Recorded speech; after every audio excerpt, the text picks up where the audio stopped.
Hello everyone, welcome to the market outlook for the week. Gaurang Shah here from Geojit Financial Services. And just to reflect upon what we spoke last week, that possibly uh, this week that is starting today, we would be in a much better of position, and that's what exactly has happened. We were able to take off 15,900, and this morning we saw an all-time high of somewhere close to about 16,320 on the Nifty spot, 54,584 on the Sensex or thereabouts. But from the morning gains, we have kind of cooled off a little bit, though we are trading in the green zone. But the levels that we saw in the morning were given off due to profit booking or maybe a little bit of consolidation. Given the fact that since we took off that 15,900, we've been consistently maintaining an upside, and our view at Geojit is that possibly we will see some amount of profit booking and consolidation this week before we attempt the next move forward. Earning season is virtually at its fag end, first quarter earning season this financial year, and if one has to sum up whatever we have seen up till now in terms of earnings, then the good point is that there were no major disappointments or negatives or negative side numbers that were reported.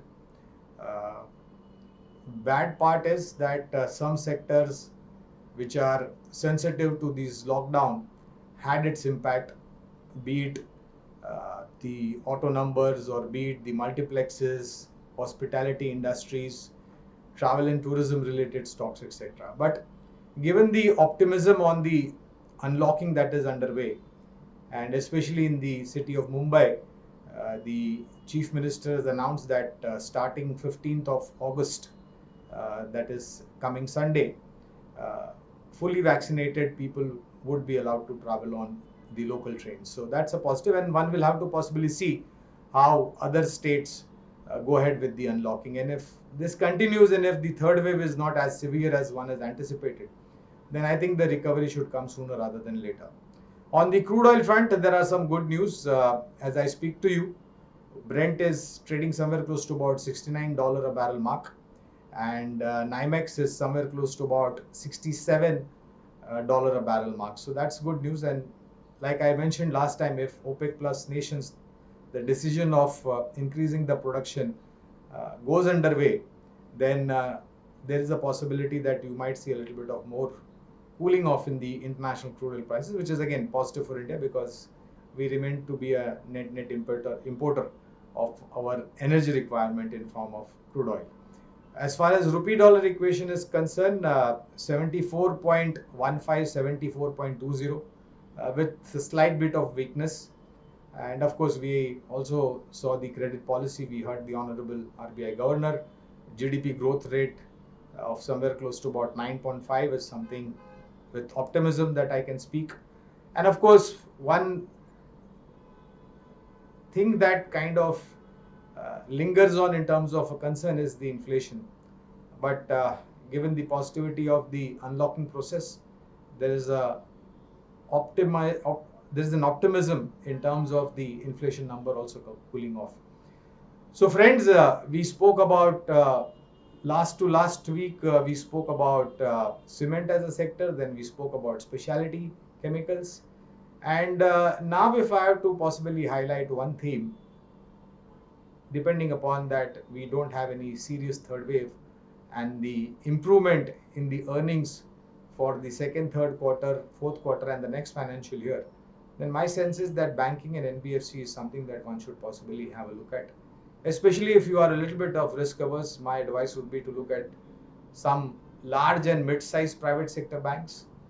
And in the public sector banks, my request is that there is a lot that is happening in terms of merging banks, in terms of policy changes by the uh, RBI, by the Ministry of Finance, in terms of asset quality ratio, provisioning.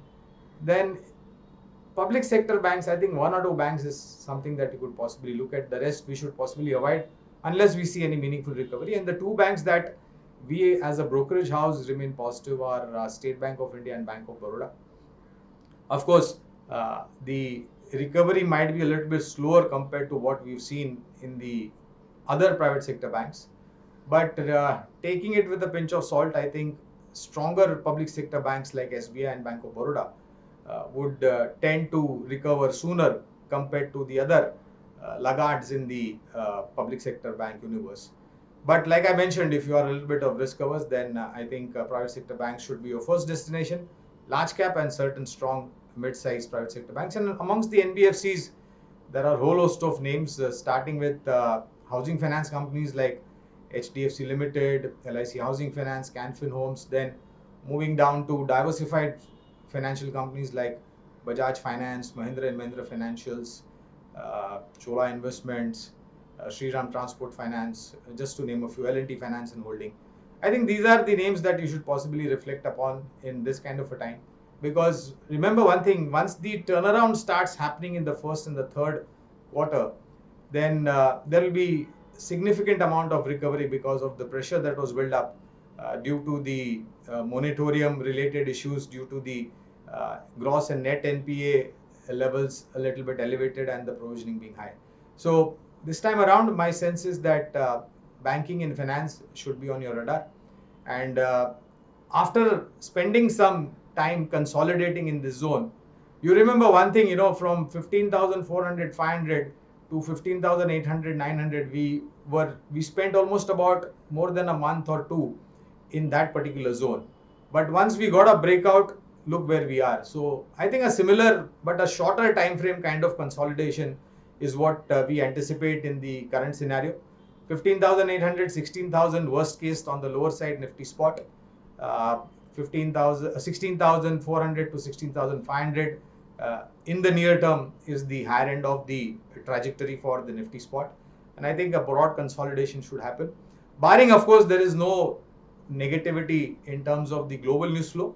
And of course, a little bit of more positivity in terms of the local news flow, in terms of unlocking and economic activity picking up. Thank you very much for your patient hearing, and I'll again speak to you next week. Remember one thing, go by the COVID appropriate behavior, stay home, stay safe. Thank you very much. Bye-bye.